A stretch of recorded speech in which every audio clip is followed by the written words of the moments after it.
folks, today's program sponsored by one of my favorite sponsors, sunsetlakesebede.com. And guess what? Not only is today my daughter's birthday, but it's also Sunset Lake Zebedee's birthday of their hemp farm. Whoa. 5th birthday for them this month. My daughter's a little bit older, but they wanted to thank you, our listeners, for supporting their farm these past few years. And to show their appreciation, they are kicking off a special sale. Right now, if you head to sunsetlakesebede.com, use the coupon code birthday, you're not only going to save 25% off of everything site-wide, but they're also going to add a bottle of their new Zebedee soft gels to your cart for just $1. So that's 25% off site-wide and $1 for a bottle of Zebedee soft gels. That's like, I don't know, how much of a saving? That's like tens of dollars of saving. I mean, this is huge. It's their birthday, folks. They've been with us for years. They've become a staple of my daily sort of, sleep regimen. The Good Night, they've got a bunch of tinctures. For me, the Good Night oil, you cannot beat. It is, it's fantastic. It has CBD, CBN, but they have all sorts of tinctures. They have all sorts of gummy bears. They have some with like Deltanon and THC, and they have sour gummies and gummies. Yeah, I can't say the whole name. You can bread. No numbers. There you go. Yeah, exactly. No numbers.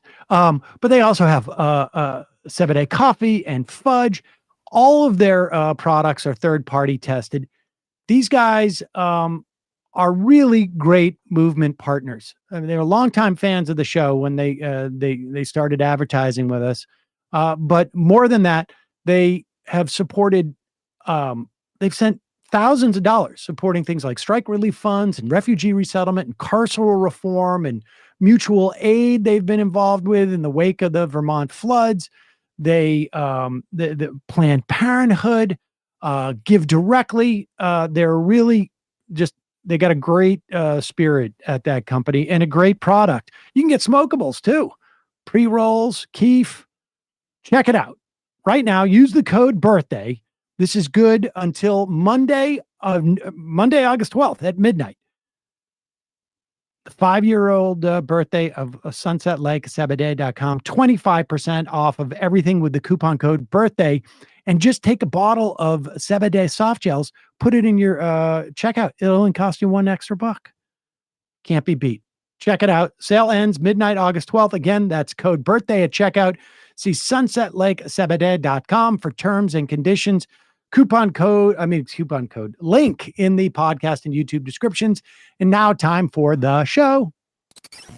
The Majority Report with Sam Seder, where every day's Casual Friday. That means Monday is Casual Monday, Tuesday, Casual Tuesday, Wednesday, Casual Hump Day, Thursday, Casual Thurs, that's what we call it, and Friday, Casual Shabbat. The Majority Report with Sam Seder.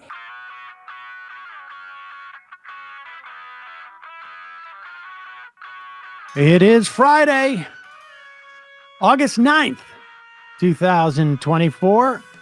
My name is Sam Seder. This is the 5-time award-winning Majority Report. We are broadcasting live steps from the industrially ravaged Gowanus Canal in the heartland of America, downtown Brooklyn, USA. On the program today, Krystal Ball, co-host of Breaking Points, here to help us wrap up the week and look forward to next week. Meanwhile, Donald Trump agrees to a September 10th debate, floats the idea that there'll be 500 more, or 3 more, or whatever. He's going to do that one on September 10th. Meanwhile, Ukraine pushes deeper into Russian territory in a surprise offensive. The story is like ongoing. They're calling a national state of emergency now with this incursion. Harris foreign policy advisor hints at a future Israel policy. That advertising coalition shuts down in the face of Elon Musk's lawsuit. And the first unionized Apple store has just ratified its contract. Meanwhile, European climate scientists 2024 on track to be the hottest year ever. Israeli troops launch a new assault on Khan Yunis as its national TV debate the appropriateness of raping political prisoners. CNBC poll Trump over Harris nationally, but well within the margin of error. Meanwhile, Reuters gives Harris a 5-point lead. In an Emerson poll, John Tester in danger of losing his seat out in Montana. U.S. mortgage rates drop to their lowest level in nearly a year and a half. It's going to be an important part of the story, folks. Nagasaki marks its 79th anniversary of the A-bomb, or commemorates, I guess, the 79th anniversary of the A-bomb being dropped on it. U.S. boycotts the commemoration over Israel's disinvitation. And Jordan Peterson capitulates to the authoritarian state that basically gives him a license to say that he's a psychiatrist. All this and more on today's Majority Report. Welcome, ladies and gentlemen. It is Casual Friday. And Very Emma, casual. yes, and before we say anything, let me just say, and this is going to freak out our long-term listeners. They're going to both get a warm feeling and a terrifying feeling. And that is my daughter, Mila, has her birthday today. And for those of you who've been listening to the show since its inception, back on Air America Radio, I am sorry to tell you that she is 19 years old. Happy birthday, Mila. Yep. Golf Yep.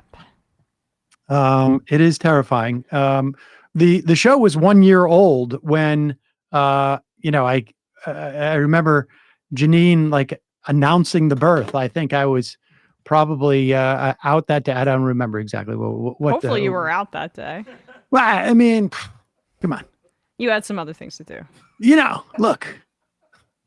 It's Hair appointment. It's the lady's job to do the baby thing, and that's it. Yeah, Yep. you had a tea time and you had some Yeah, martini. I was probably playing martini golf. lunch. I was probably playing golf. But so there it is. Happy birthday, Mila. Yep, Mila. Pretty crazy. I left during the show? No, that's not true. That's what people are saying. Oh, that's possible, actually. It is actually quite possible. I left during the show. That'd be amazing. I mean, We should find that footage. the labor, I can tell you, was very, very long. More than 24 hours. All right. Well, anyways, folks, moving on. Happy birthday to Mila. And also Sunset Lake Sabbaday.com. Absolutely. We did not, I don't You think didn't coordinate. I don't think we coordinated that. Oh, okay. Donald Trump gave a press conference yesterday, and no one is quite sure why. I have an idea. We will play some of the absolute insanity that went on there. I mean, it's interesting because it does not help him to get out there in a way that draws this kind of attention to him. I personally don't think. He plays best to his audience. But I think the idea was sort of revealed, and I don't know that he was out there to say this, but I think this was ultimately the idea. This is clip number 16. He is at Mar-a-Lago, and he's asked about his lighter campaign schedule. He really, now, I He's remember not been campaigning with Vance, which is interesting. Like He Vance has not been. Has not been. And Wait, I don't know how strange that is. I mean, they do their barnstorming tour together, and then they go out separately. But it's easy to read too much into the implications of this, because in 2016, I remember distinctly saying the guy's lazy. He doesn't get out there very much. And they have no ground game, et cetera, et cetera. Now, there was a lot of mistakes made by the Clinton campaign at that time, particularly in the context of the ground game. They did some modeling as opposed to canvassing, because they didn't have quite the core of volunteers that they thought they might need or want. And I imagine that's a very different scenario this time around, but one can only hope. But why would Donald Trump go out and do a press conference now? And I think here he reveals the aspirations. Okay. Mr. President, you have not had a public campaign event for nearly a week now. Tomorrow you'll be in Montana, which is not a swing state. Some of your allies have expressed concern that you're not taking this race seriously, particularly at a time where there is enthusiasm on the other side. Why haven't you been campaigning this week? Because I'm leading by a lot, and because I'm letting their convention go through, and I am campaigning a lot. Pause it for a second. Now, I just look, first of all, we know he's not leading by a lot. There are some polls where he's up by a couple of points. There's some polls where he's down by a couple of points and maybe more. Frankly, if I wanted to get nitpicky about it, I would say the polls that he's up by a couple of points are well within the margin of error. To the extent that there's any polling where they're outside the margin of error, Harris is leading, but he's not leading by a lot to justify those 7 days. The idea that he's going to let their convention go through, why would you do that? Which is so funny, because that used to be like an old kind of gentleman's agreement between the parties. But who broke that was Obama. Obama decided, because what we want to do is actually win the election. So right. Is Trump just respecting the old norms of the pre-Obama Republican and Democratic parties, or is there something else going on here?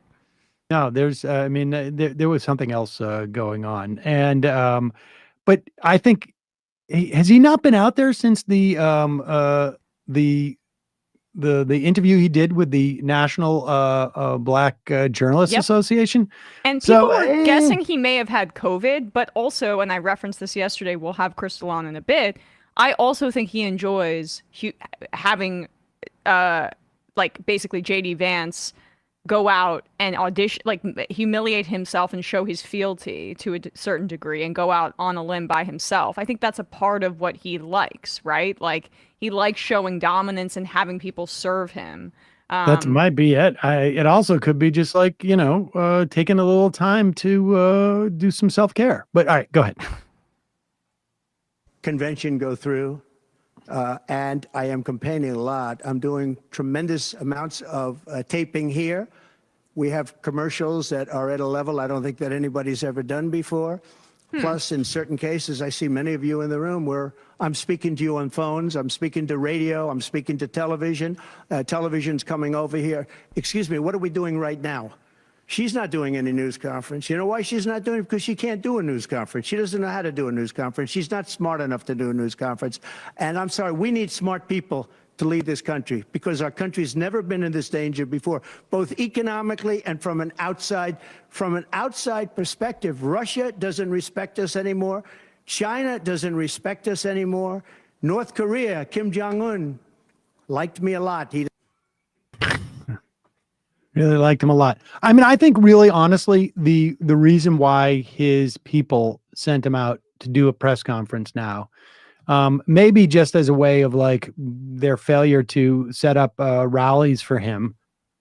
Remember, I do think it's still operable that in some of the key states where he needs to have rallies, right? There's only I don't know, a dozen states where you really want to drive the vote, because you realize these are the ones that are competitive. And within the context of that, there's certain locations and counties that are most important. And all the reporting suggests that he had, and now they're going, they need to go back inside for these rallies because of, in the wake of the assassination attempt, the campaign from the last time still owes money to a lot of these venues. And so they can't get back into these venues because they're saying we're not going to, fool me once type of situation. It's possible that, but I also do think Harris's strategy has been to basically say, like, we're going to do campaign stuff, but we're not going to do a lot of like, day-to-day press reporting questions. We're not going to answer those until, I think their plan is to wait until basically after Labor Day. I mean, the convention is going to dominate everything. The pick for VP, all these things have been like sort of spread out in such a way so that there is a built-in news sort of cycle domination. And that's the strategy. From a journalistic perspective and on some level as a citizen, like I would like to know more about what Harris's policies are in a concrete manner. We're going to talk to Krystal Ball in a moment about, one or two in particular, but as a campaign strategy, it seems pretty effective. You're on a roll. And if you can avoid, doing a press conference and dealing with sort of like some of the sticky questions, that's what they're going to attempt to do.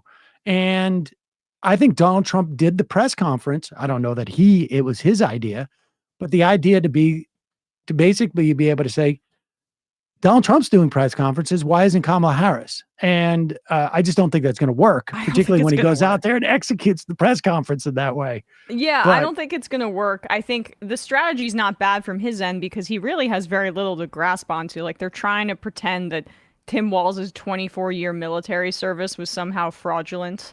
Like that's what they're going for. He just says she's stupid, or that's usually his go-to with women. And I don't That's think a coincidence. Right. I wish you'd do a sit down. Like, I wish he would really clarify some of these positions because I think particularly on Gaza, it's going to reach a fever pitch at a certain point. But the campaign right now doesn't have any incentive to, because apparently they're being smart from their point of view. And they've been having members of the press, I think written press, on the plane with her. And she's been answering questions for them for pieces that will be maybe more long form and come out later. So that's in partly the campaign strategy, satiating the media by doing that. And we should also say, this is the same campaign infrastructure that Biden had, not the advisors that were doing the horrible, no ads anywhere or no ad buys, but the campaign infrastructure is still there. And they were quite adept at keeping Biden away from the media. It's just they had even a bigger incentive. And Harris can actually, though, do the other parts of campaigning, which is making that criticism a lot less salient, obviously. Yeah, there's a certain amount of path dependency. And of course, remember, this is a campaign that is only, 2 weeks old, 3 weeks old? 2.5 weeks, yeah. Yeah, it's crazy. Yeah. In a moment, we're going to be talking to Krystal Ball, of course, the co-host of Breaking Points. First, a couple of words from our sponsors today. First one, Cozy Earth. I can't tell you how many mornings every week I'm like, God, I would like to sleep in. But Cozy Earth has all sorts of like bedding products that are fantastic. They're sustainable, but for me, the big thing is, and they're soft. I like soft things, but I like things that do not overheat me. I'm very sensitive to being too hot. I've recently seen research that says that like if humidity can actually affect your neurology, in mice, but in me too. I want to thank Cozy Earth for sponsoring this episode. You can unlock an exclusive 40% discount using the code Majority Report at checkout at cozyearth.com/Majority Report. I've got Cozy Earth sheets and pillowcases. They are temperature regulating. They are fantastic. I know you have a duvet, right? Don't you have like a duvet? It's phenomenal in the summer and the winter. I got to say, though, for me, the thing that I'm really now, I guess I got used to the sheets on some level, but the thing that I'm constantly talking about is my hoodie. And now I had joggers of the same material. It's the same material. It's called viscose, I should say. And they are, it's incredibly soft and it's breathable. and it's it's the best hoodie. But this is more about the sheets. But I can't. The hoodies are amazing. Their sheets set is made from 100% premium viscose. That is, again, it's from bamboo. They are, like I say, breathable, temperature regulating. They get softer with every wash. They come with a 100-night sleep trial. If you're not completely in love with it, you can return it. No questions asked, full refund. They also offer Luxe bath sheets, which are incredibly soft. I've got a pair of these too, actually, white ones. Plush towels that are crafted with a unique blend of cotton and bamboo viscose using innovative zero twist technology. I don't know what that means, but the towels are amazing. They're absorbent. They dry quick. And all these things are incredibly durable because of the bamboo, and sustainable because bamboo it's literally a weed. Cozy Earth prides itself on being responsible for production of all of its products. Cozy Earth bedding and bath products have a 10-year warranty, showing their commitment to quality. These things are never going to pill, those little fuzzball things. Upgrade your nights, transform your days with Cozy Earth. Get up to 40% off at cozyearth.com/Majority Report using the code Majority Report. Don't forget to tell them we sent you in the post-purchase survey to get free socks. I've got socks too.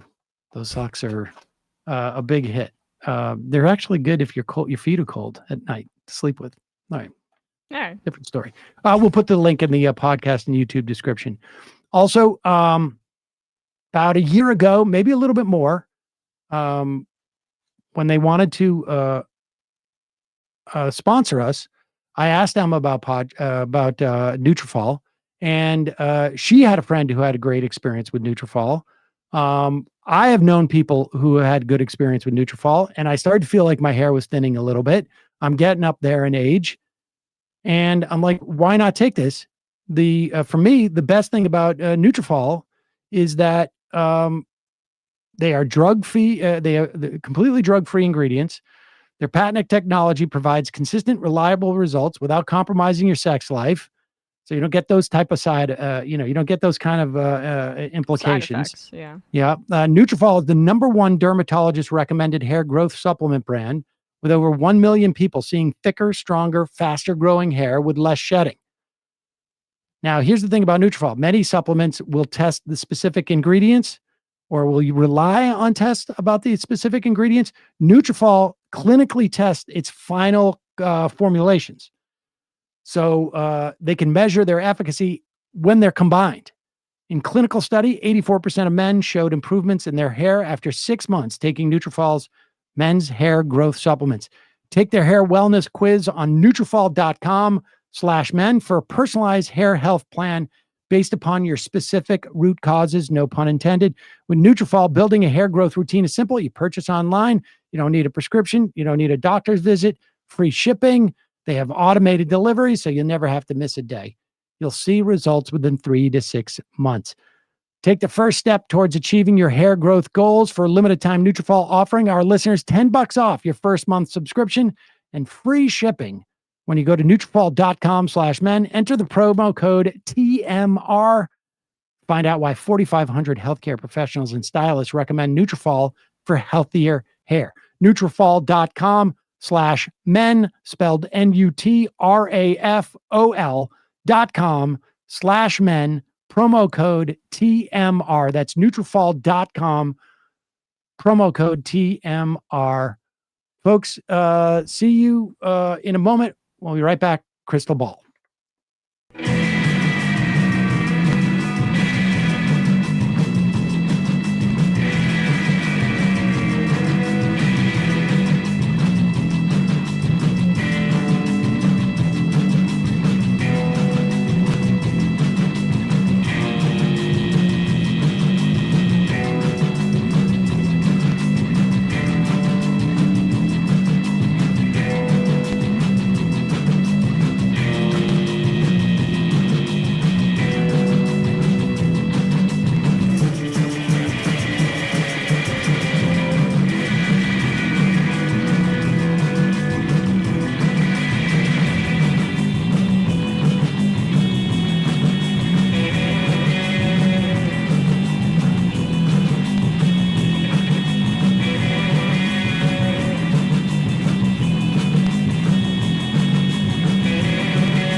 We are back. Sam Seder, Emma Vigeland on the Majority Report. Want to welcome back to the program Krystal Ball. She's the co-host of Breaking Points, obviously. Krystal, thanks so much for joining us. It's my pleasure. Thank you for having me, guys. Thanks for coming on. Let's start with, Tim Walz was picked this week. It feels like it's been months, but everything's been condensed in so many dates. What, just your take broadly speaking on, I guess, Walz, and then the implications of that pick, both in terms of like what it means within the context of the Democratic coalition and the implications, what it's going to mean on the race. Well, first, obviously, I was cheering for him to be picked because I thought he was the best choice, not only electorally, but because it really does signal a sort of different direction for the Democratic Party. And so I was utterly shocked that they actually made that choice. Yeah. I mean, think about it. They had the choice of the like technocratic Obama clone guy, which is the choice that they would have made 99% of the time throughout my entire life. And instead they went with the guy who was the choice of labor, who, when he got a 1-seat majority in the legislature, announced that he was going to do the LFG agenda and actually use his power, which is the part that to me is like the most astonishing, because typically the Democratic Party, what they love to do is they embrace an agenda that sounds very much like what Tim Walz did in the state of Minnesota, but then they come up with a million excuses why it can never happen. And it's the Republicans, it's the parliamentarian, it's the filibuster, it's whatever. And so here you have a person who, when he had power, actually wanted to use it. So that was the part that to me is the most significant in terms of a break. And the other thing is, listen, with Kamala Harris, we all know who she is. She's the political opportunist. She doesn't appear to have any real core values. So this was the first most important signal of whether the pieces of the domestic Biden agenda that I support, and I know you guys support, that were a positive move away from the Obama administration, was that a blip on the radar? Or is that, in fact, the direction that the politically expedient politician will take at this point? And I think Tim Walz is an early indication that not that she wants to be FDR, but that through a hard-nosed, cold-hearted, politically expedient calculus, she surveyed the landscape and was pushed by Obama, Nancy Pelosi, and others, and said, actually, this is the type of candidate that serves my own selfish political interests the best. And to me, that's tremendously exciting.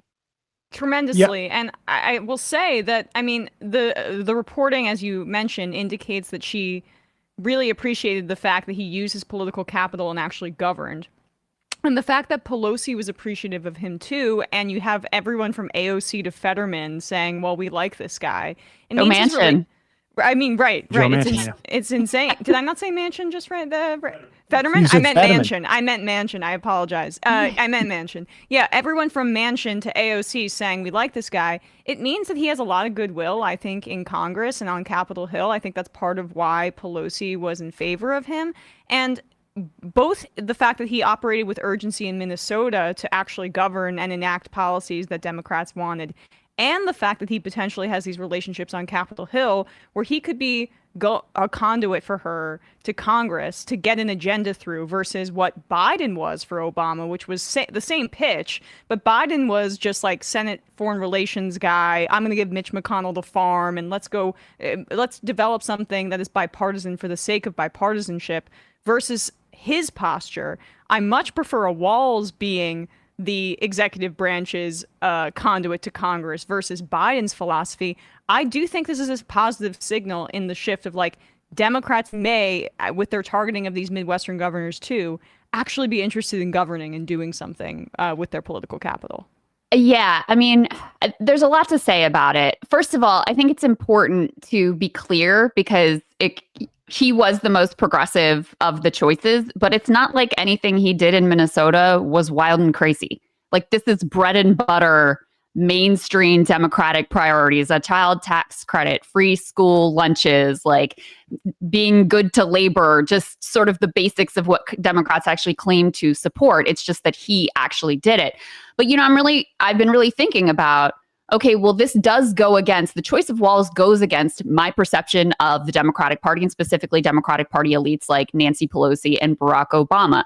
So where was the model off? What do they see in him, which I'm sure is something different than what we see in him? And I think it was a couple things. I do wonder with Obama if it is literally just he found the Josh Shapiro impression of him really grating and annoying and put him off personally. Like if it was me, that would be very irritating to be on a personal level. But I also think they ran the numbers. We know they did polling. They did not find that Josh Shapiro, I think if they looked at and were like, okay, well, this guy's going to give us Pennsylvania, I think that would have been very difficult to resist. But they looked at the numbers and reportedly he didn't give them any sort of an electoral advantage. And I think we also have to give credit to the uncommitted movement and all of the people who have been raising their voices in opposition to the Biden-Harris policy, pro-genocide policy with regard to Israel and Gaza. Because I think they also had a sense of we don't want to destroy the burgeoning potential unity we have. We don't want to rip off a scab that, has for the moment a little bit subsided by picking the dude who literally compared these protesters to the KKK. Now that has run into a brick wall with Kamala's own treatment of the protesters this week. But I do think that there should be a lot of, I think we really have to give a lot of praise to those who've been organizing and pushing, because without that pressure, I'm not sure that we do end up with the Tim Walz pick. Yeah, I agree with that. And I think we should also note the first real shot across the bow against Shapiro came from 50 education organizations, at least 3 or 4, at least off the top of my head, came from Pennsylvania. And so, I mean, if you're that committed to education that you're willing to say, our governor, whom we probably rely on for some, or in the past have relied on for some funding, we're going to come out publicly and sign a letter that says, do not pick this guy because his education priorities are messed up.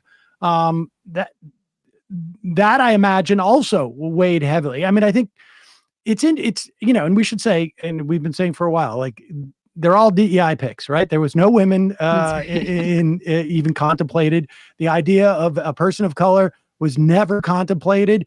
This had to be a white guy. That was what was stated. In many respects, Joe Biden was a DEI pick as well for Barack Obama. And so that I think his flirtations with segregationists and opposing busing, that was a positive in favor of Joe Biden as this will reassure the somewhat racist white moderates. 100%. And we can go back to Joe Lieberman, because Joe Lieberman in some respects was also there to basically supposedly to provide the moral ballast for Al Gore, because Joe Lieberman was the greatest critic of Bill Clinton in the Senate, at least on the Democratic side, of him being, unchaste or whatever it was that Joe Lieberman found a problem with. It's unclear to me exactly. There's so many different stories out there as to Shapiro supposedly called up and said, I'm not sure I want to be number 2. That's cope for him. He is saving face at that point for the public. Honestly, I didn't even want the job. Yeah, this was supposedly, before it came out. Now it could be cope. It could be from him. It could also be coming from the Harris people to sort of downplay the implications of why they didn't go with him. I mean, we'll never know all this stuff. All we can look at is what you're basically saying, Krystal, which is there was enough problems. He became too much of a painful choice with not enough sort of justification for it, for the campaign or the nascent administration to expend political capital on. And that's basically the way that you win these battles on a week to week, month to month, year to year basis from any type of constituency. But that's the model, is that you're not shifting the ideology of this. I think you're right in terms of Harris being a bit of a cipher. You're not shifting your ideology. You're just cutting off. You're just limiting her choices. So that they go in the direction you want them to. Yeah, that's exactly right. And there's something else that I find to be such an important break with Tim Walz. He provides incredible class diversity. Here's a guy who doesn't own any real estate, crypto, stocks, bonds, nothing, has a teacher's pension. earns a sufficient living, but this is not a guy or a family who's living high on the hog, actually relates to the average American in a very real and tangible way. Has a background as a teacher and as a veteran, which is in contrast to every other single Democrat we've ever put on the ticket who all have legal backgrounds going back to Jimmy Carter. So that part also, to me, is really significant, important. His quote unquote lived experience will be different because of that context and his own, commitment to service and the way that he's chosen to go about his life. So I find that piece to actually be really important too, both in terms of what it could spell for the agenda. I think that is part of why he was so aggressive about using power when he had it, but also in terms of his electoral abilities, because he does have that just comfortable in his own skin, speaks in a way that people find approachable and relatable and not cringy and off-putting. It gets thrown around a lot, but he genuinely does have an authenticity that's an extremely rare commodity in Washington in particular. And does he have the ability constitutionally to be the number two to a woman? I mean, I think that that's actually maybe a part of perhaps her personal comfort with him, right? If I just get like a vibe, if I'm choosing outside of politics, is someone to be my subordinate in this instance, I don't know, Tim Walz or Josh Shapiro. Tim Walz he's the football coach that wanted to be the advisor for the Gay Straight Alliance in the 90s because he felt that would be an important signal. Like his vision of masculinity, right? Especially in contrast to J.D. Vance, which we can get into, and of family. I've been calling him a Frank Capra character from It's a Wonderful Life. Like it's this very kind of like wholesome, idealized image of, what it means, I think, both to be a citizen, he's really civically minded, but also what it means to be kind of like a male leader, right? In a way that it's with Trump and all his bravado and J.D. Vance and all his like, let's control women, that contrast of being of a real true family man versus their weirdness, plus I think how that working relationship could be with her, that's also my assessment of it as well.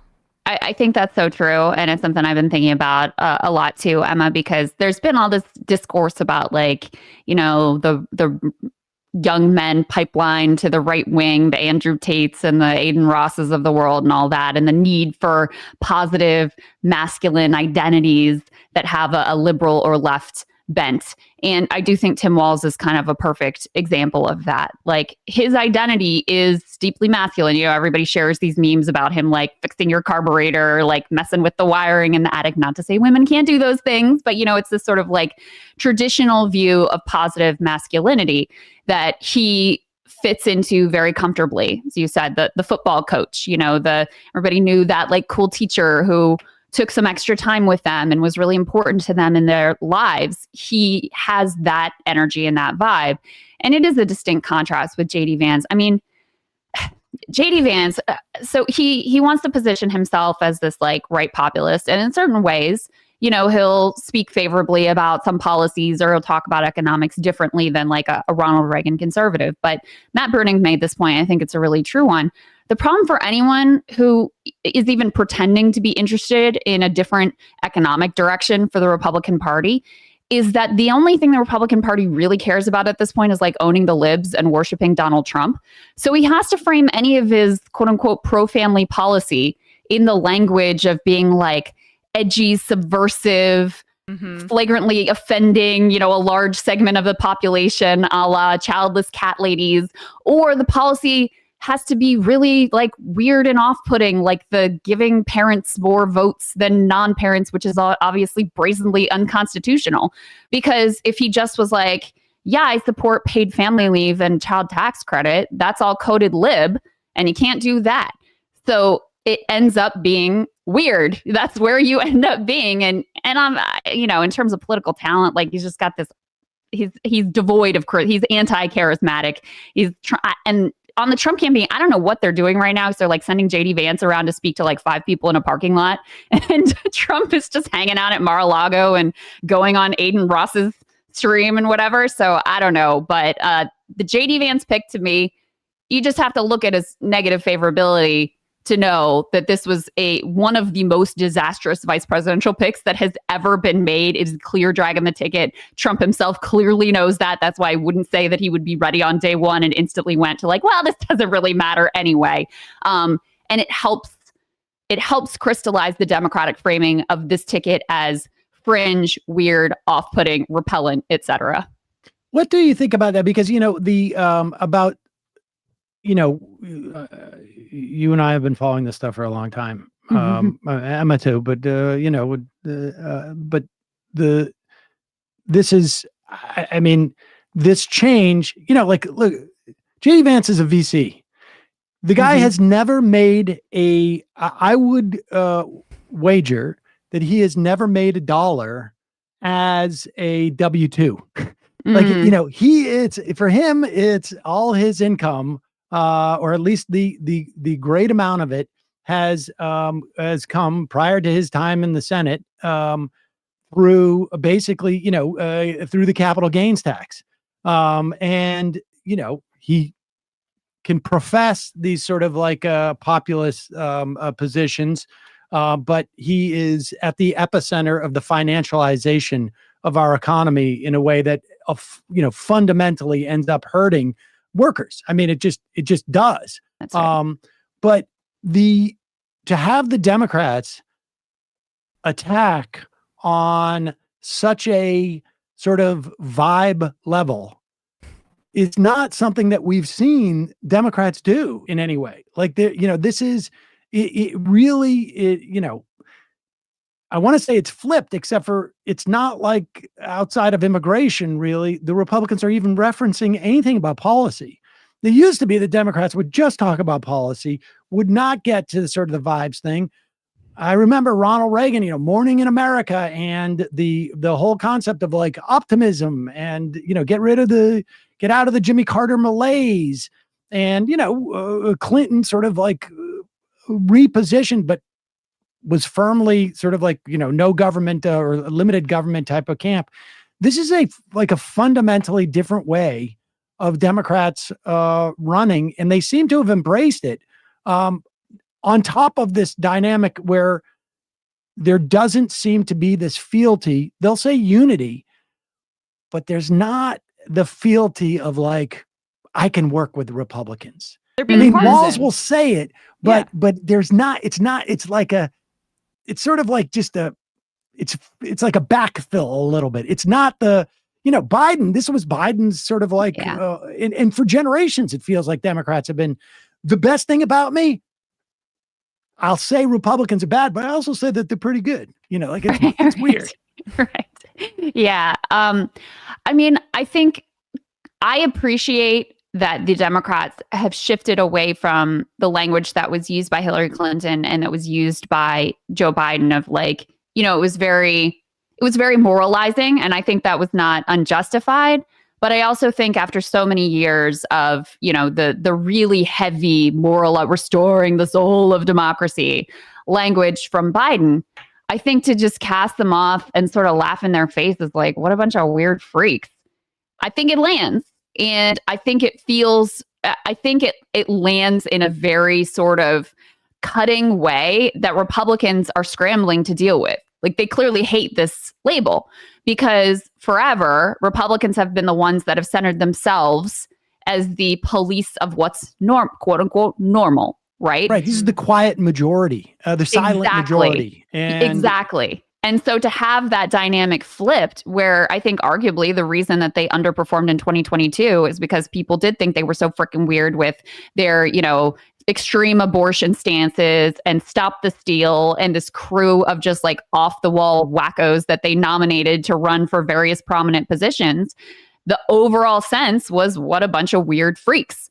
And so when you put J.D. Vance, who very much inhabits these like weird online subculture freakish worlds, on the ticket, and you've already got a guy in Donald Trump who's obviously very weird, it lands. Now, I think you should pair that, and I'm hoping that with the Tim Walz pick, they will lean more into an affirmative economic message, because voters still say like the economy, it still is about the economy. That still is the number one priority.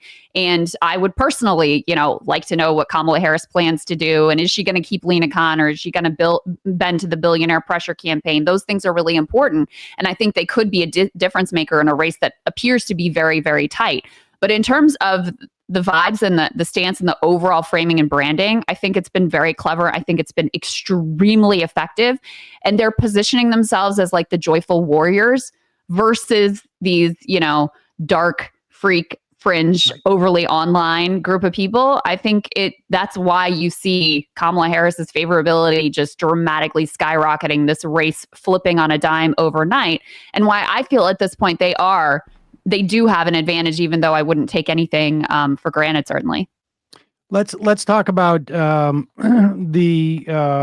question of foreign policy, specifically towards Israel, which, I don't know, at the end of the day, we'll ever be able to assess how much of that was, how much that contributed to Joe Biden stepping aside. I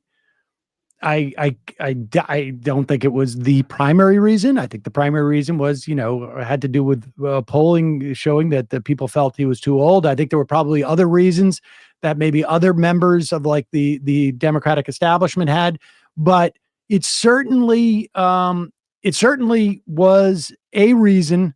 And there certainly was, it created headwinds. Maybe if everything else was perfectly fine with him, it wouldn't have made a difference, but it wasn't. And so this was another straw. Which one, broke his back, we don't know. Where should we, okay. And so in the wake of that, there was a sense of like, okay, Genocide Joe is gone from the perspective of a fairly significant part of the activist base of Democrats. I mean, 50% of Democrats think it's a genocide, by the way. And my sense was always, the first order problem may be the votes that you lose over this. But the bigger problem was the lack of enthusiasm. It's just hard for activists to get out there and do activism and get out the vote if they are only like 3/4 on board or half on board, because they're weighed down by their conscience. I mean, that I think was a big underrepresented factor. But in the wake of that, Kamala Harris, we don't know what her position is on this. We saw she boycotted basically the Netanyahu speech. She had come out for a ceasefire earlier than anybody else, but it was sort of like a ceasefire with an asterisk. Mm-hmm. We have that clip. Which clip are you talking about? This is interesting to me, and I'm curious about your take, Krystal, because both of our shows, I think we've been laser focused on Gaza and alleviating this genocide and putting an end to this. And the Biden administration continues to pursue these ceasefire talks that it's been clear since October 6th what the incentive is for Netanyahu. Like, his governing coalition, not the war cabinet, the one that keeps him in power, is the far right. And he also doesn't want to stay out of power outside of ideology because of these corruption investigations. And so he has no incentive to de-escalate tensions. And he's been just like now basically sabotaging these ceasefire talks, and the Biden administration won't budge on arms. But I found this really notable on Chris Hayes last night. Ben Rhodes, who used to be in the Obama administration, was one of the most vocal people for the Iran deal, which is like, okay, you're a better Democratic foreign policy person than the West exec ghouls overseeing this genocide, if that's your position. Right. Phil Gordon, her national security advisor in the administration, but still works for the president. I just want to be clear on this. He's assistant to the president and national security advisor for the vice president. So like very limited in what Phil Gordon is going to say publicly. He can't contradict the administration. But Ben Rhodes, they work together. They're both pro-Iran deal people. And Chris Hayes had Rhodes on last night, and this is what he said about. Well, let's before we play that, let's show Phil Gordon's tweet so that we can contextualize, because this, in terms of like timeline, And this is where all the stories are getting built around this Phil Gordon tweet. But put this up, Bradley. It This says is- VP has been clear. She will always ensure Israel is able to defend itself against Iran and Iran-backed terrorist groups. She does not support an arms embargo on Israel. She will continue to work to protect civilians in Gaza and to uphold international humanitarian law. And you can see on the right there, it says assistant to the president and national security advisor to the vice president. I just want to point out here, and there may be a little bit of like parsing associated with this, but keep that up, Bradley. These are this can be read. This is very nuanced, and I am open to criticism that I am reading too much in this. She's clear. She'll always ensure Israel is able to defend itself against Iran and Iran-backed terrorist groups. Not Israel will always, she will always ensure that Israel is able to fight back and defend itself, period, because that has been the justification in terms of like their assault on Gaza. This is very specific. Defend herself against Iran and Iran-backed terrorist groups. She does not support an arms embargo on Israel. That seems clear. So that's off the table. Then it's separate thought. She will continue to work to protect civilians in Gaza and uphold international humanitarian law. There's a conflict there. There's a potential conflict there. And it's conceivable. This is very sort of like diplomatic language, and it's easy to read. There's a bit of a Rorschach test here. But with that said, let's play this clip because as Emma's saying, Ben Rhodes here is in some respects could be interpreted as like sort of filling in some of this. And, everything should be taken with a grain of salt. I still remember Austin Goolsbee going up to Canada and telling people Barack Obama is actually not going to get us out of NAFTA. So don't worry about a thing. But here we go. I think it's incredibly unlikely, Chris. I mean, the reality is that Plan A has been exactly what you described, plus a kind of Saudi normalization of Israel that could unlock some kind of peace process. Look, the decision makers in those negotiations right now on either side are Bibi Netanyahu from Israel, who can't even stand behind the same Israeli ceasefire position that the administration has lifted up. Every time they get close to a deal, Netanyahu says something that essentially upends the process. And the decision maker, particularly since the assassination of Haniya, the leader of Hamas, decision maker for Hamas is Yahya Sinwar, who's the most militant leader of Hamas sitting in Gaza.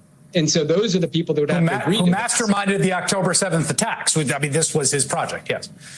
Exactly, right? And even if you got a ceasefire for a period of weeks, and this is something I think people have to reflect on, that's not the end of the story. Netanyahu said, well, we'll do this for 6 weeks and then we'll go back in and resume what we're doing to try to destroy Hamas. He also said in his speech before Congress, we don't accept anybody else coming in to run Gaza. We have to have kind of de facto security administration, security control over Gaza. So no matter what happens, the next president is likely to inherit a situation where Gaza is destroyed. There's huge humanitarian challenges. Even if there's some kind of ceasefire in place, there's going to be an open question about who kind of administers Gaza. And so that's kind of where we are. The best case scenario is that they get some kind of deal that returns some hostages, get some calm, get some aid in, but that still doesn't answer these kind of big questions that are outstanding. Now, arms embargo that she shot down or that Phil Gordon shot down, that's the most extreme version of cutting off all military assistance.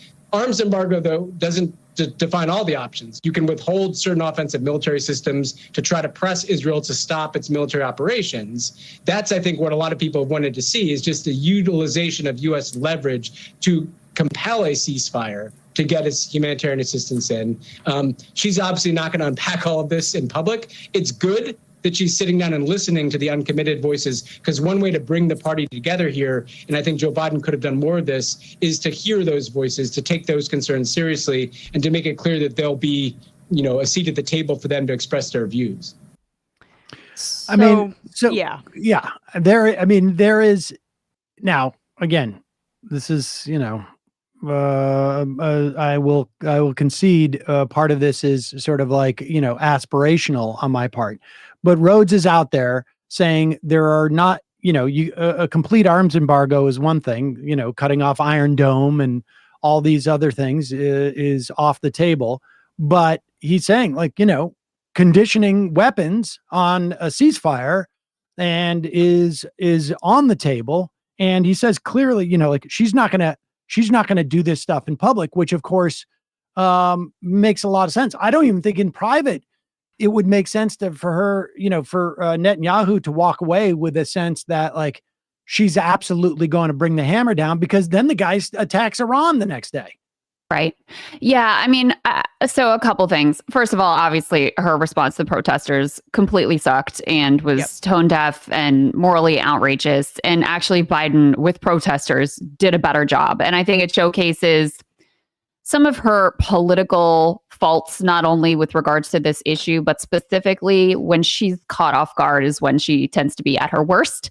So and you picked up on this right away, Emma, she reverted to this like girl boss power stance that she used against Mike Pence, because that was like what she had in her bag of tricks. Mr. Vice President, I'm speaking. Why use that in this context? Yeah. Right. So that sucked. So let's just be really clear about that. But I mean, my cynical view of Kamala Harris is, as I said before, my baseline position is she doesn't really have any strong ideological commitments to anything. But I think Biden is really out of step with the mainstream normie position in the Democratic Party. I mean, you had even Nancy Pelosi signing on to a letter that said we need to withhold arms. So all that I can reasonably hope for from Kamala Harris is that she will behave like a normal Democrat who at this point thinks very poorly of Bibi Netanyahu and sees him as, a right-wing partisan figure, and that she will respond to political pressure in a way that Joe Biden was not willing to because of his deep-seated ideological commitment to Zionism. He was willing to, show political courage and risk his reelection to back this genocide. And my hopes for Kamala are not that high. She's not going to turn into Rashida Tlaib. That's not what I expect. What I expect is that she will have a more Obama-esque political position that she would not have embraced if it was her. She wouldn't have done this absolutely foolish and outrageous bear hug strategy.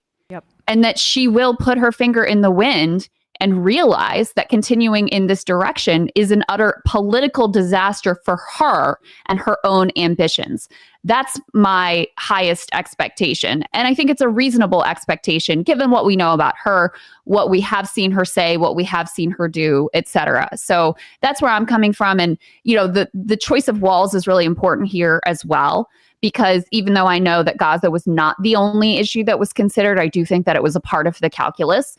And on the one hand, you have a candidate who I think, given his long stated track record and his writings and the way he's spoken, and especially the way he spoke about campus protesters in the context of this current conflict, I think Josh Shapiro is a sort of ideologically committed Zionist who may be willing to pay a price to stick with that long-held belief, versus Tim Walz, who, had some really positive and empathetic things to say about the uncommitted movement. And while he also is a standard Democrat on the issue, again, he's not Rashida Tlaib, there also isn't a track record of demonstrated ideological willing to risk my own political capital to stick with this Netanyahu-driven project of Zionism. So that's kind of how I'm looking at it.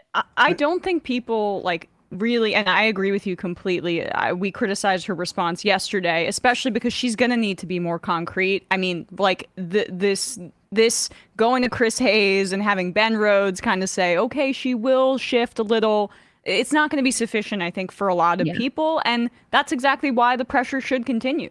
That's why these protests should continue. And she's still probably, because of the practical diplomatic realities that Sam describes, it's not going to be sufficient what she comes out with before the election. But I do think that that's all warranted and great and democratic and what needs to happen in the midst of this process. But to your point, people underestimate how horrible Biden is on this issue. Horrible. Ideologically. Peter Beinart wrote in 2020 about how Biden sabotaged tougher negotiations with Benjamin Netanyahu by circumventing Obama and Hillary Clinton as Secretary of State to go and use his personal relationship with this genocidal maniac to undercut Obama's policy. In the 2020 primaries, I think it was just Buttigieg, Warren, Bernie, and Biden left at this point.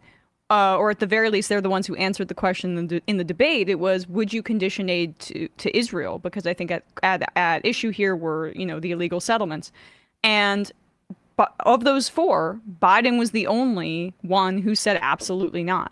So that's interesting. I think it's really getting, because Democrats don't want to contradict the sitting president in public, and they also have all these concerns about, we don't want, this is a fluid situation. We don't want a regional war to break out. The ceasefire talks, they're right around the corner. Just trust us. Don't rock the boat. I think that the general public, or the people really invested in this issue, may be surprised when Biden is no longer the leader of the party, that the party moves towards a rational policy for their own skin. This is not about what's in their hearts.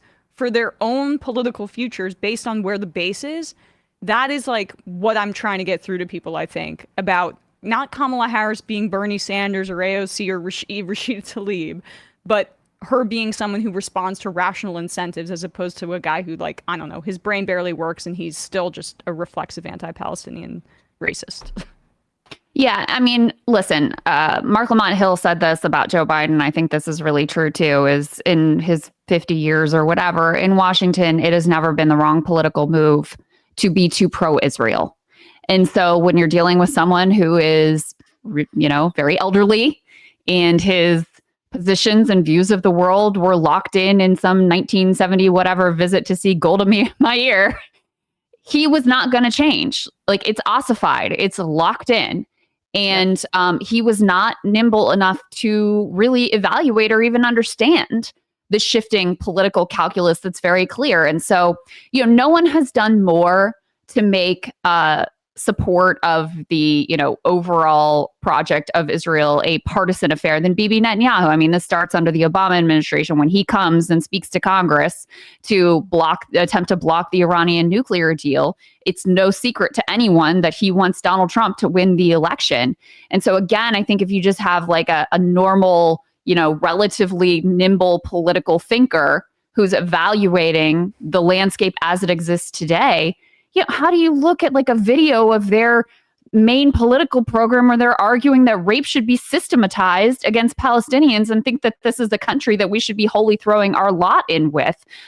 So that's why, again, my hopes are very tempered. I'm not expecting a radical change, but I just think a clear-eyed view of the political calculus from a normal Democrat, a normal self-serving, self-interested Democrat at this point would have taken a very different approach. The thing that's very dangerous right now is, you mentioned we're still waiting for whatever the Iranian retaliation is going to be after the latest provocation from Israel. And we talked to Dr. Trita Parsi on Breaking Points, and I think he's right about this. He says, part of the calculus for Bibi is now that Kamala has a chance at winning, and he fears she might shift direction somewhat, he wants to lock her in and box her in. That was exactly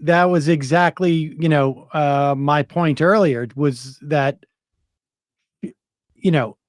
if there isn't a potential in Netanyahu's mind that she will not sort of inhibit Israel so much that Netanyahu is exposed, it's all of his incentive structure is, I got to bomb Iran right now and start this thing, and I got to drag them all the way in. War. Yep, because we saw what happened with Afghanistan, withdrawing from war. Even when the public says they want out of this war, we've been doing this for decades. Biden took a huge political hit from withdrawing from Afghanistan, and that's why no one did it before.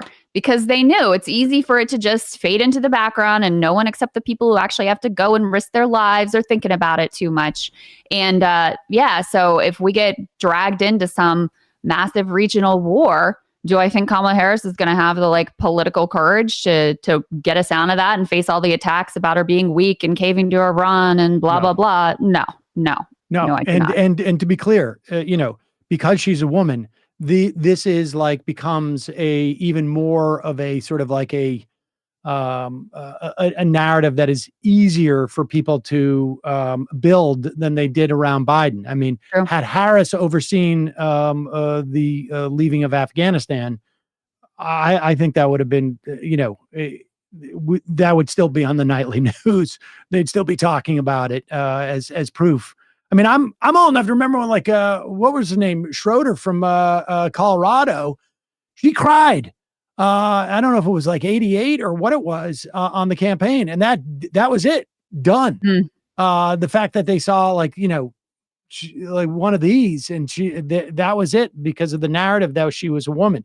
But all right, so with all that said, like, how does Harris, with the sort of understanding, or at least the awareness that at best she's going to be replacement level Democrat on Israel, which is, better than Biden, because Biden is, again, it wasn't just, I think, with all due respect to Mark Lamont Hill, it wasn't just that he practiced politics. 50 years ago, Menachem Begin reportedly had to say, whoa, to him. And Menachem Begin was, former member of the Irgun. Biden was, in many respects, sort of sui generis within the Democratic Party, even in terms of like his willingness to sort of like allow Israel and encourage Israel to basically kill as many people as you need to feel good about yourself. But with that said, how does, with the understanding that Harris is going to be basically, replacement level Democrat on Israel, which I think replacement level would have been like, you got to end this, or we're cutting off, all of your offensive material. You'll always get the Iron Dome type of thing. What does she need to do? What can she do as a candidate to, at the very least, indicate that without these sort of setting off these tripwires of like, you're not supposed to interfere with your president's foreign policy, particularly if you're the vice president? What does she do in that instance? I mean, I think probably the direction to go in is to emphasize the commitment to international law. And, the meetings that she's taking, I think that's really important. But also, with regard to like how she handled the protesters, she can say with credibility, that's why we support a ceasefire. We agree with you. We support a ceasefire. And I'm going to make sure that we get it done. I mean, that's not dissonant from Biden's policy, but it's a matter of emphasis and how you talk about it. Because again, supposedly Biden's policy is he wants it to end. He wants there to be a ceasefire. And so Kamala Harris could really lean into, that messaging. But I don't know if he's a lame duck at this point, like she could create a little more separation. She could strike a bit more of her own. We don't even hear from this guy. No one's even thinking about him anymore, for better or worse. It's barely like he's president anymore. So I'm not sure that all the nervousness about like, I don't even want to contradict him a little bit, et cetera, I'm not sure that that's really that warranted. They are Democrat. She could deploy Tim Walz. Maybe. I don't know. But yeah, I hear what you're saying. I want her to take a tougher stance on it too. I just also feel like there are these like diplomatic tripwires, as Sam says, that are difficult for us to assess, I think, from the outside. But yeah. And at least at the very least, like I will say, I think she does have one ideological commitment, because when she ran in 2020, she was running on a kind of childcare first platform. That was what she oriented herself towards in the primary. Her connections with the SEIU, the Care Workers Union in California, those are real. And that's part of why I'm encouraged, at least now we're back domestically, but with the selection of Walz and his work with school lunches in Minnesota, there's an ideological consistency with, if she chooses to go down this path. We don't have a platform from her yet, but there is an ideological consistency that could be good and be a vision forward, I think, for the country, a positive one. Family first, school lunches, paid family leave, all that kind of stuff, that maybe I think she might actually have commitments to. I don't know if she has commitments to it, but I do think that that is most likely to be those sort of like left behind elements of Build Back Better. I think that's what is most likely to be her domestic agenda. And I think that's great. I think that would be I think it would be great electorally. I think it would be even more important for, helping families and working people be able to just have like a little bit more ease in their lives. I don't know if you guys have been reading these stories about the Olympians at the Olympic Village in Paris who are like booking all these healthcare appointments because it's free in the Olympic Village. And we're, of course, the only developed country who does it. Like it's, putting that sort of thing back on the table where we're once again talking about healthcare, we're talking about affordable childcare, we're talking about education. And obviously Tim Walz is perfect messenger for all of those things. I think that is the most likely direction. And it'd be fantastic if she would, really lean into that and lay that out very clearly. But, with regard to go back to Sam's question, which I think is a challenging one on what could she say and how could she talk about this now in a way that's not going to, just totally undercut the current president. Actually, I think she struck the right tone pretty effectively after her meeting with Netanyahu, where she didn't undercut Biden's policy, but she was tough and she was clear, like she was not messing around with this guy. She really emphasized her care and concern for Palestinians and, for international law. And I think that's probably the best that we could expect to get from her. In addition to, Sam, your point is so correct about Biden, which is it's very clear he just doesn't really see Palestinians as people. No, he just doesn't. I don't think it's ever. It seems to have never occurred to him. And Peter Beinart, months ago said something at the beginning of the year, I think it was, said something to us. He's like, you can look at the way that people perceive the founding of America as a proxy in some respects or a predictor as to how they'll perceive like Israel as a project and their perception of the Palestinian people. If there is a fundamental disavowal of the racist origins of this country, they will also not see it in the context of Israel. Well, Peter said they're both mythologies of promised lands on a hostile frontier. And there's nobody who buys more into like the most toxic parts of American exceptionalism right now, honestly, on the Democratic side in American politics than Biden, who romanticizes it to a level that is, grating and I think also toxic and is about a part of his long history of racism, honestly. Yeah, but I'm gonna go NATO. Yeah. God, I miss the somber patriotism of the Pacific Basin. We have not heard enough about AUKUS, NATO. The kitchen table issue of Finland joining into NATO. Don't you understand? I'm a single issue AUKUS voter myself, but I know that's not majority position. No, listen, with regard to Kamala, I think what I'm looking for, when I've been most hopeful about her is when it actually genuinely feels like she sees Palestinians as human beings. And the more she can do of that, the more, I'll be persuaded she might be a little different, that she might just be sort of normie Democrat, might respond to the polls, et cetera. And I do think that the Tim Walz over Josh Shapiro pick was an important indication on that. So that's how I'm looking at it at this point. Yep. All right. Well, Krystal, we get a lot of the stuff that we could have talked to you about, but we have run out of time. I should also say, just breaking news, the Biden administration lifted its ban on U.S. Sales of offensive weapons to Saudi Arabia. And that is not a great thing in the context of the potential for a war with Iran. Well, that means that they feel they're close on Abraham Accords, right? Because they're giving defense promises to Saudi Arabia, right, in exchange to normalize Israel.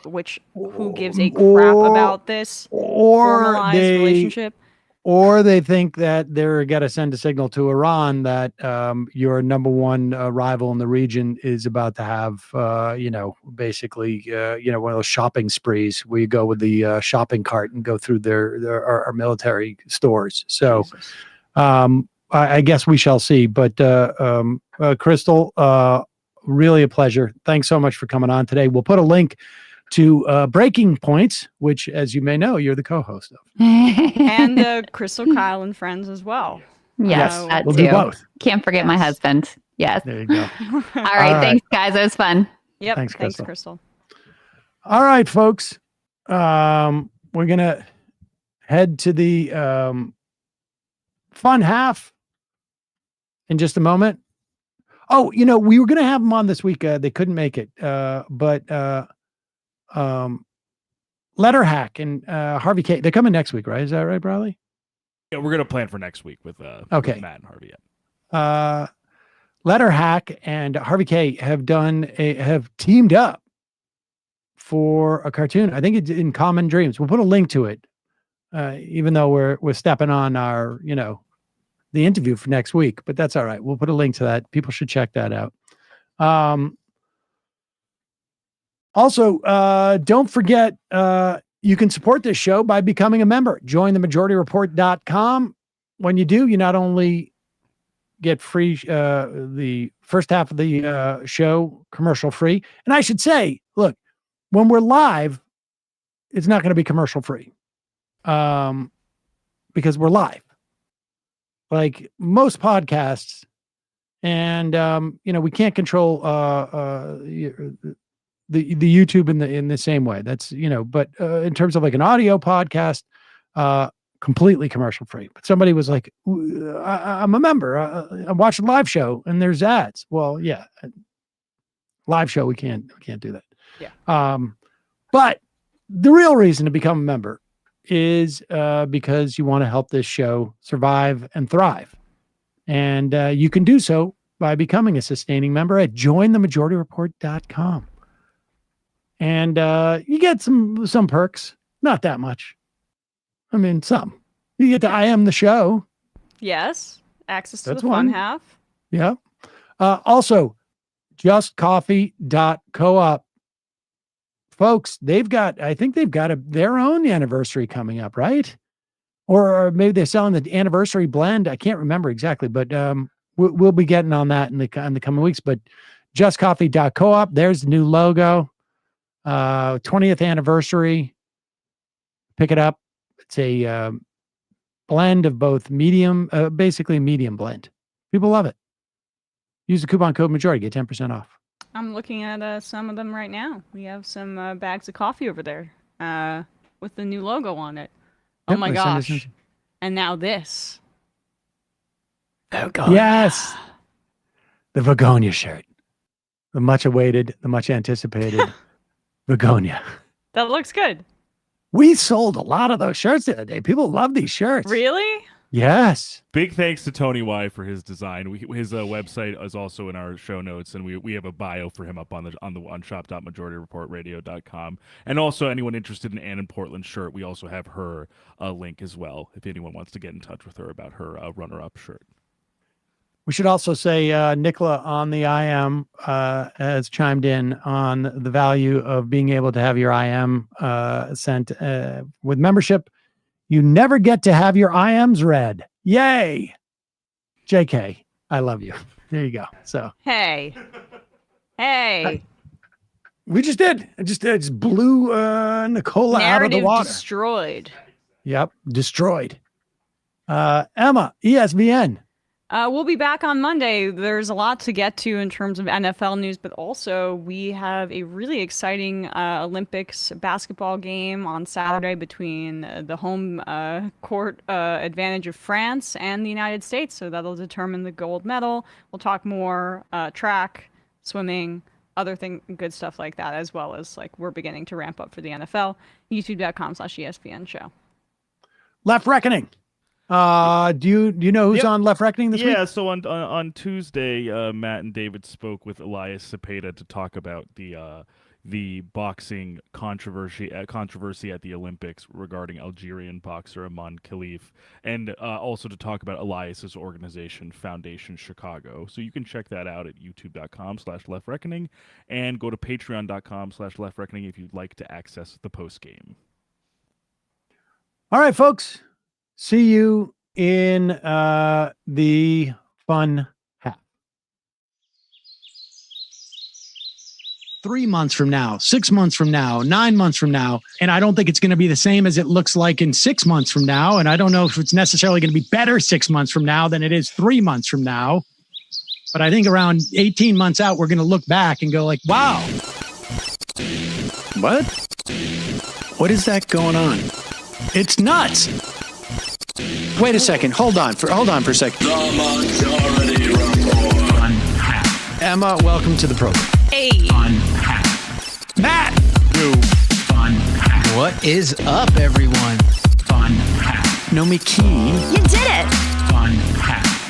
Let's go, Brandon. Let's go, Brandon. Bradley, you want to say hello? Sorry to disappoint everyone. I'm just a random guy. It's all the boys today. Fundamentally false. No, I'm sorry. Women's. Stop talking Oh, for a wow. second and let me finish. Where is this coming from, dude?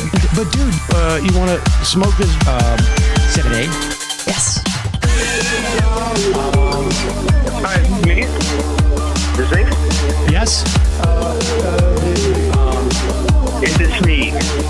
Is it me? It is you. Is this me? Hello? Is this me? I think it is you. Who is you? No sound.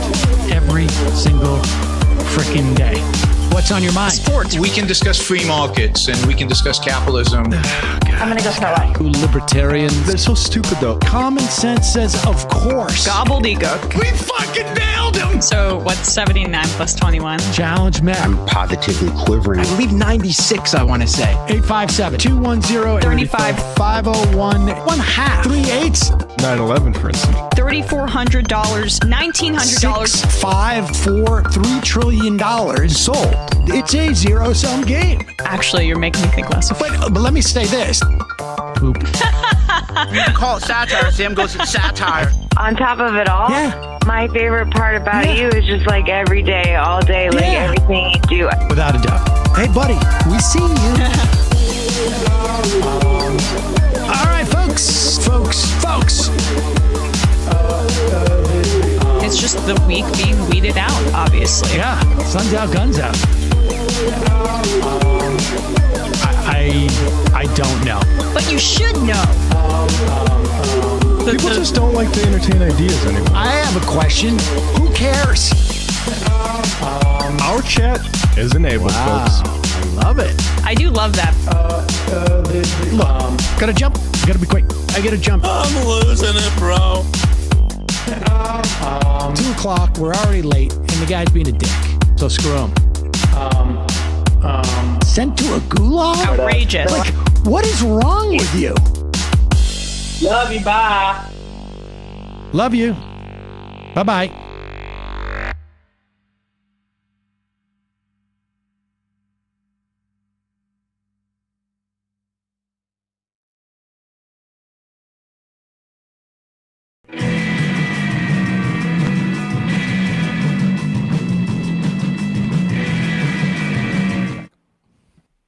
We are back. Sam Seder, Emma Vigeland, the fun half of the Majority Report.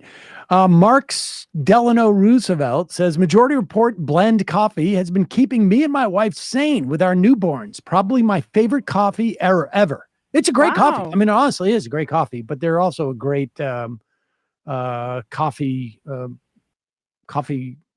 brewer store. Well, I don't know what you call those.